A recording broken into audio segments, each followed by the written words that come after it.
they just go ultra defensive here. They go late game. They anticipate the TRG is going to try to get some nice early fighting, and it looks like Undying picked up along with the Alchemist and everything else. Has some sustain to NewBee's lineup, so even if they get picked up a couple times near the beginning, definitely go through and hold against this early aggression. So for now, just sitting back, waiting as everyone selects up their heroes, looking at the overall momentum. Again, to max out their potential pre 15 or so minutes. And on top of that, I don't really know what they're really able to add, is looking where the damage is coming from. Yeah, Puck can do a decent amount of damage, and Night Stalker can do a good amount of damage, but your raw right-clicker, your big fighter, is going to be was lost here on the Ursa, and Ursa, if he doesn't get a fantastic start, can very easily fall off, can very easily lose relevance by 20 minutes. He needs Aegises, and he needs Blinks and Mask of Madnesses, or Morbid Masks, or Vlads, or whatever he wants to go for, and BKBs, whereas NewBee Young, they've got a lot of time to get themselves online. Alchemist just has to do his best surviving pre-level 6, and he should be fine. And now Undying coming in. Oh, he's got that set picked up, this guy. Oh, he buys chests. That's going to be NewBee Young. Again, just playing this one ultra safe. Oracle walking up here may regret that motion, as there is going to be the Vengeful Spirit there. Not going to level up the missile just yet. They're not looking to completely rock down TRG. They're going to exercise a little bit of mercy, a little bit of control here. NewBee Young, though.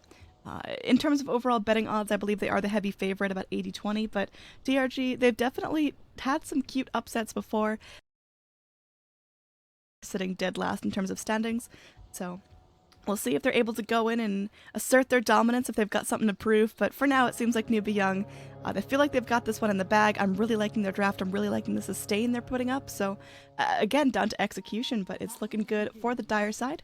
The runes are going to spawn. Alchemist able to go through, level up the Grievel's Greed, and take the Bounty rune. Up top, Puck is able to go through and score a rune. So both mids getting one, but obviously Alchemist with the Grievel's Greed gets just a little bit more out of that. Now going in, there will be a Vengeful Spirit, perhaps caught out by a very angry Ursa. Oh, he's got that red set here. 3 stars on that quest line. So, you know, this guy's very comfortable in that carry role. Now Venge just juking around the trees, having some fun with it. Dire not going to get forced back. Definitely asserting their presence on the Radiant.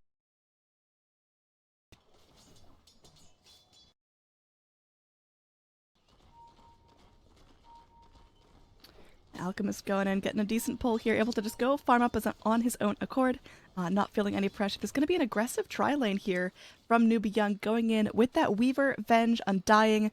That is a very aggressive lane, leaving Batrider to his own devices in the safe lane up against the Ursa. I don't know if Batrider will be able to effectively zone out the Ursa that much. I mean, Ursa is melee, very vulnerable to those naval to go through and get a lot of free farm, or if he starts suffering and has to play back from the wave.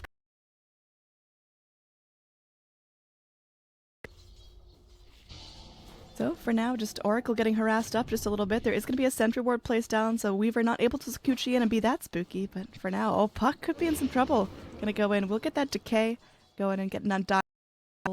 Strength stacks coming up. They've got that missile from the Vengeful Spirit, gonna be waiting here for that jaunt to the Illusory Orb. Can they follow up with anything?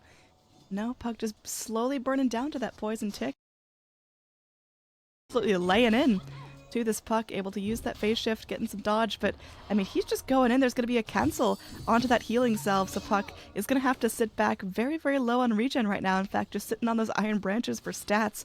That's the only regen you got. Meanwhile, up top, we are going to have the Batrider burning down a little bit low here, taking a bit of creep harass. There's going to be sticky napalm stacks. There's going to be some burning going on. But for now, it looks like the Earth Spirit rotating up with the Ursa will be enough. Down bottom, you've got the Weaver in some deep First Blood onto Oracle, will be able to do so, may trade for his life. He's got Sakuchi up in 2 seconds. In fact, with that healing salve, might be looking to turn things onto the Night Stalker, goes in, lays in a couple more hits, but with that 1-2-1 build, just doesn't have enough up in Geminate Attack to go through and get the extra little bit of proc. So, just going to be content to go and score that First Blood, get that nice juicy pick on the Oracle, in fact, laying right back in, but is going to go through, will end up taking that Purge, and has to sit back. So, this lane's going pretty well for NewBee Young down here. Underneath that sentry ward, able to really exert dominance. Night Stalker not getting a whole lot, but up top it is going to come down to how effectively the Ursa can farm. They are going to be bringing in the Vengeful Spirit, maybe looking for a nice pick here. Venge rotating in this camp, wants to go through, wants to get that. turns things spooky. And speaking of spooky, you've got the Earth Spirit manning up against that pre-level 6 Alchemist, but there's only so much longer in the game he'll be able to go through and even show himself to the Alch without worrying about getting swatted down in 3 hits.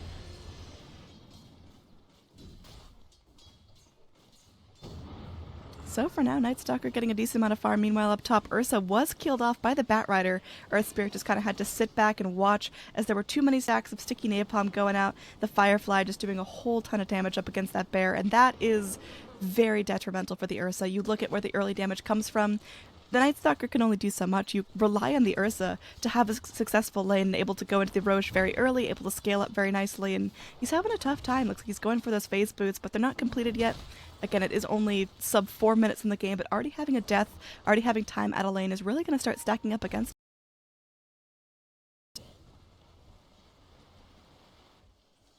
Now mid lane, we're going to have a race to the runes. Puck does have that jaunt to the illusory orb. Alchemist may have to give this one up. It is a bounty rune. That's a little bit bittersweet there as he does get away with his life. Doesn't take too much harass, but misses out on that bounty with level 2 Grievel's Greed. Oh, he really wishes he had that. Now there is going to be the Alchemist picking up some goodies. And Oracle coming back on in, farming up this little stack here, getting a decent chunk of experience going our way. And Waver in this aggressive tri lane, or rather aggressive off lane, definitely doing what she wants here. Going to be almost level 6 now at 4 minutes in the game. Definitely getting a ton of XP going their way. I mean, in these aggressive situations, you worry that maybe effectively if there's not going to be a lot of early blood, but Weaver's certainly making the most of whatever is going down here as Lei goes in very aggressive here. Looks like Batrider definitely bit off more than he could chew. Vengeful Spirit comes back in, will score a kill on the Ursa, so that alone is worthwhile. If Venge can get out with her life here, that's going to be super duper going the way of NewBee Young. She's going to juke herself through the trees, able to eat her path, and that's going to be a fantastic juke coming out from Key. And that means that Batrider trades for the Ursa, successful trade all around. Down bottom, there's pressure being exerted from the Weaver onto the Oracle, and no real core is getting experience here, so it's looking really good for NewBee Young. Just in terms of last hits, the Alchemist getting a nice chunk of control here in the mid lane. Having the Undying to help him out has definitely worked out. Puck getting some good last hits too. Keeping pace, not getting rolled over, but there's only so much a Puck can get done. Now, Vengeful Spirit will finally end up going down, but at what cost here? Can Nightstalker actually live through this? Finally able to de-aggro off the tower and will get away with his life, so that's pretty lucky for the Nightstalker. Down bottom, there was a kill onto the Oracle, as Weaver is just now 2-0. At level 6, has that time lapse at the ready.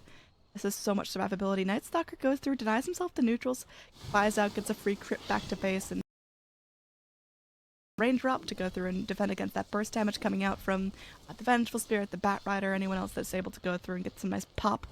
But also the TP and the magic wand, so spend his gold up and get that nice early regen, get those nice early stats, and see what he can do, because Ursa having a tough time here. 2-2-1, has found a couple of kills, but nothing major, certainly not able to rotate into Roche pre-10 minutes.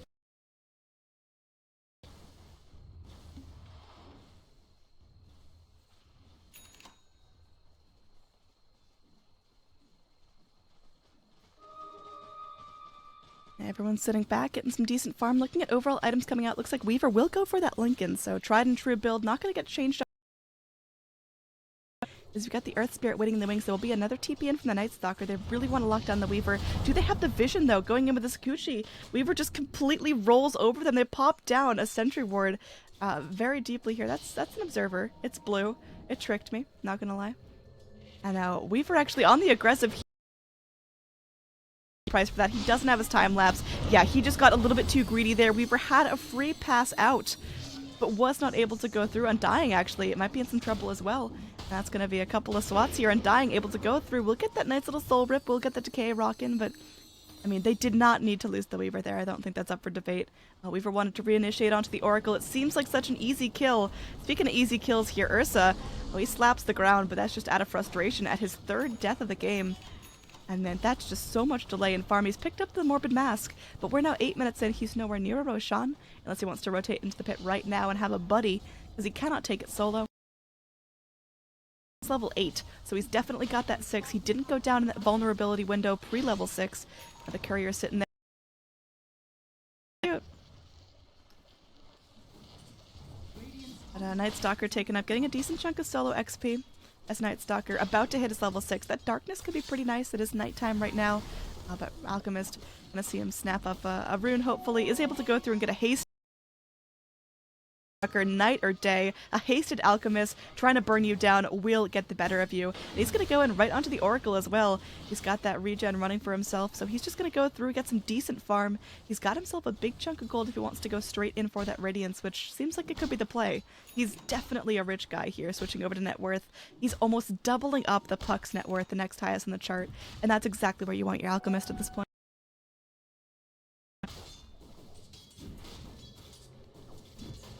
Down bottom, you got some mass TPs in. Your Night Stalker really wants to go for something. He knows the Alchemist is in the vicinity. You've got that Observer Ward scouting him out, so maybe just trying to zone back, make sure there's no real advantage gained from NewBee Young, not able to go through for any towers or anything, but Alchemist, he's sitting back. He doesn't have the assets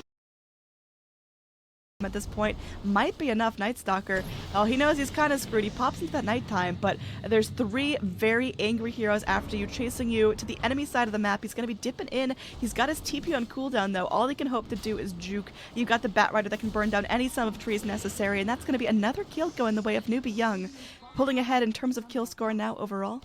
They're going to have 2 heroes rotating towards the mid lane. If they want to go in for something here, there will be a TP back from the Alchemist. It's going to get pinged out by the Radiant team, so that looks like it could be a nice jump to, or at least a couple another seconds, but can Puck actually get in position quick enough to really go in? Has picked up that Veil, so really amplifying the magical damage TRG are putting in. Not enough here, but Weaver once again in a very tricky position. We'll go in, we'll scoochie up. Do they have any eyes? No. There's a sentry put down. There's no dust. Nothing to really keep a hold of Weaver now. Weaver is going to go through. We'll take a kick. Very nice positioning there from everyone involved. But the Sakuchi is too much and now was lost. Able to just go back. A sliver of health left on him. They can't get him down, but that's Weaver. Absolutely feeling very, very comfortable. Pushed out a little bit too far earlier on, but after that has been playing safe, playing just safe enough to not give away any big kills. And Alchemist taking up a nice big Ancient stack here. That's going to be a double for him. And that's going to be most likely his relic if he picks this one off without any contest. Down bottom, there's a ping out as Puck reveals himself in lane, going to get dragged down. They bring in the Batrider, who's got himself the lasso. No Blink Dagger just yet, as he does opt to go for that Drums build, getting himself some nice stats. Definitely agree with this choice from the Batrider, but it does mean they don't have as much pick off early. NewBee Young, certainly not pressured for anything, though. They don't have to go ultra early now. 5 seconds.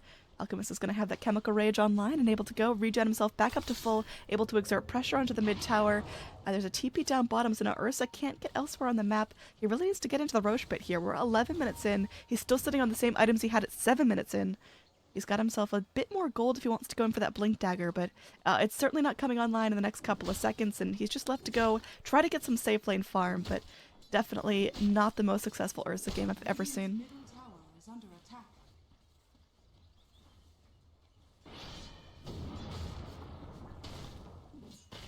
Now Night Stalker here, looks like he's going to pick himself up what could be treads, could be that hand of Midas. He's got himself the brown boots, so we'll see in the next couple of minutes if he's saving up for a Midas or if he's going to go in for those treads to get himself some raw movement, some raw stats. NewBee Young in a very, very good place. They're sitting at about a 5,000 gold experience or gold lead in terms of experience. You switched up. All the supports have their 6. No one's really pulling ahead there. The big guy pulling ahead is the Alchemist, already at level 11 as he's just been farming up so efficiently this entire game. Radiant's top tower is under attack.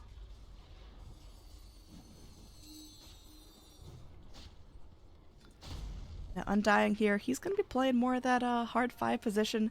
Definitely not given a lot of room to go and pick up some luxury items for himself, but we'll see what he's able to do as he is sitting on a and it will pop as Venge herself is going to be invised up, so Oracle probably pinging around trying to figure out what's happening. They're just going to unload everything onto SCCC. They will get the kill on the Alchemist. It cost them a Dream Coil. It cost them a, at least I was committed to that, but they get what they wanted. Alchemist now dead. That's his first death. He was able to pick up the Radiance before he went down, and that's pretty big. He didn't die and lose the gold for that recipe, so he will have the Radiance as soon as he respawns. That's a very well-timed Radiance on top of an armlet. Gosh, that is a ton of farm going Alk's way. He's more than doubling up the Puck in terms of overall gold. So we'll see what they're able to get done with this as Dire. They're going to accept the death on their Alk. The rest of the 4 heroes are going to rotate down bottom, get a nice pick up on this tower, and that is going to apply a lot of control to the Radiant jungle and by extension the Roche pit. Ursa has yet to take a Roche at 13 minutes in the game. He's sticking with his crew, doesn't want to break off just yet. Going to be waiting on that Blink Dagger most likely. Now he's going in, trying to apply some pressure, but may actually pay the ultimate price for this Night Stalker. He's going in, still has that nighttime at the ready.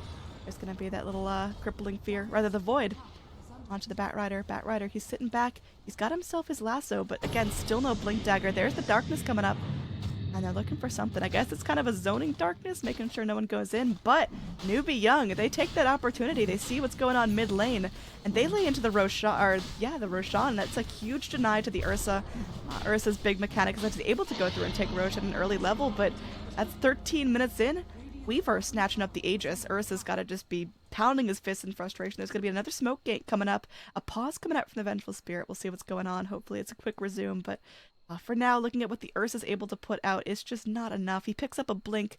He was most likely going to rotate into the Roche pit right about now as he does have that next big item. But it's just not enough here. He's sitting at level 9, which is, it's all right. It's doing pretty good. Puck level 10, slightly ahead of him because of that mid lane experience. But Ursa not keeping pace with game. Again, that was 1 death going his way. It took 5 heroes to bring him down, but he's almost level 12, and that 11 to 12 mark, the hardest to hit of the game. So if he's able to go and get that pretty cleanly, it should be a pretty easy game. Now, scan from the Radiant will reveal that there's a couple of Dire heroes sitting in the wings here. They're not going to blindly jump in, which I like that. Not going to go full on aggro. I really want to get this Weaver, but again, with that Scoochie, with that time lapse, very, very hard to get the lockdown, so their targets are limited. Alchemist, he's just such a big guy. You gotta have so much burst damage to get him down through that chemical rage. Bat able to get away, very slippery. Same story with the Weaver. And Undying and Venge. If you rotate a lot of resources and only get those support kills, it's really not worth it. You're putting in what's effective here. Equal gain, or whatever you put in. Now Puck gonna get burned down. Just a couple of Geminate attacks coming out from the Weaver. It's tough to be on TRG right now. Overall net worth still slatting in favor of the Dire. Gonna be about 10,000 going their way at 14 minutes in. All the cores, the Weaver, the Alchemist, heck, even the Batrider doing pretty alright in terms of their CS, in terms of their net worth. Whereas on TRG, the Ursa slides down to far below the Batrider in terms of net worth. He's just not able to come online, not able to do the damage, so you're really relying on your Night Stalker to be a damage dealer, and he's just not built for that. He's built to be a nice initiator, a great ganker, but his raw teamfight sustain is not ideal. Now Batrider, he's invised up position, but he's able to go through. We'll get the blink onto the Oracle. Again, Oracle cannot purge off the lasso on himself, and that's going to be a nice free kill there. There will be a TP here, and it looks like this could be a mid tower going down in favor of NewBee Young once again. TRG really struggling to find the kills they need.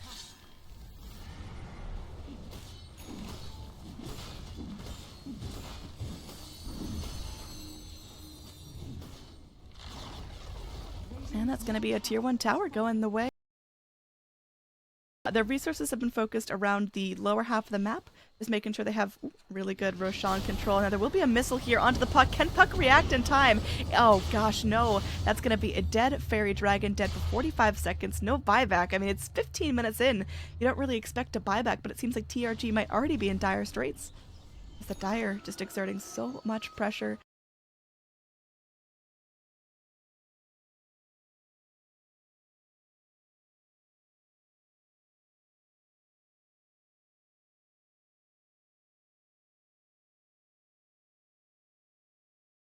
Just exerting so much pressure.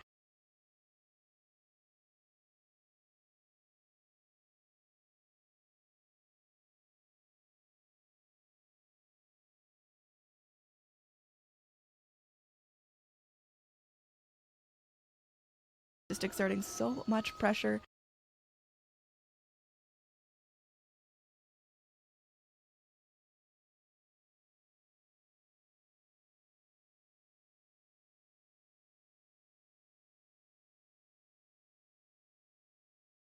Just exerting so much pressure.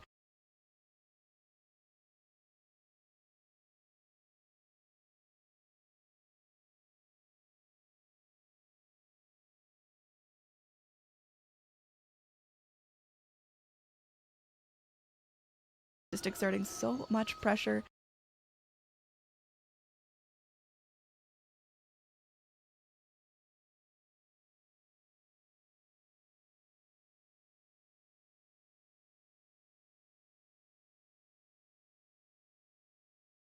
Just exerting so much pressure.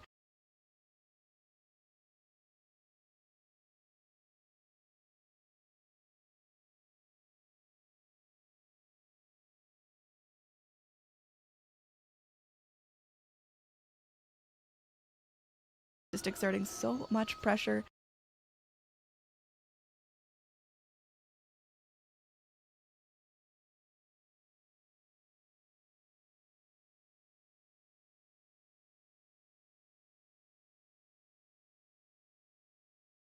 Just exerting so much pressure.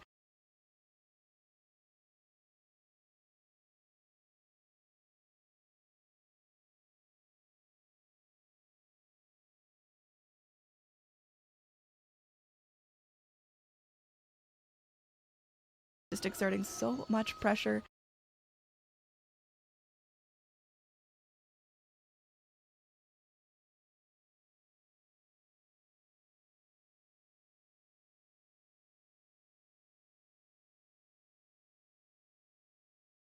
Just exerting so much pressure.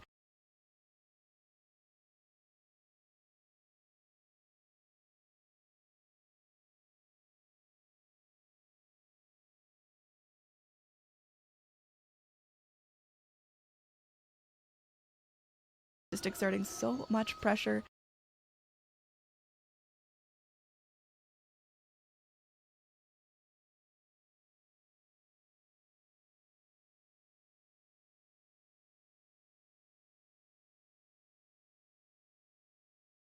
Just exerting so much pressure.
NewBee Young looking strong. TRG still a ways to go before they're really able to go and take games off of these top-seeded teams. So best of luck to them in the future. Again, this is still the group stages, so nothing too crazy coming down. But we are going to be done with this series for now. In just a couple of minutes, we will move on to the next series. This is going to be a fantastic one here. Avalon versus NewBee. You've got the big guys playing, so stick around for that. I'm going to be your caster. I'm Annie, aka Android. Hope you're enjoying the coverage so far. Feel free to let me know if you have any feedback. But for now, just sit back, relax. I'll put on some music as we get ready for the next series coming up in just a little bit.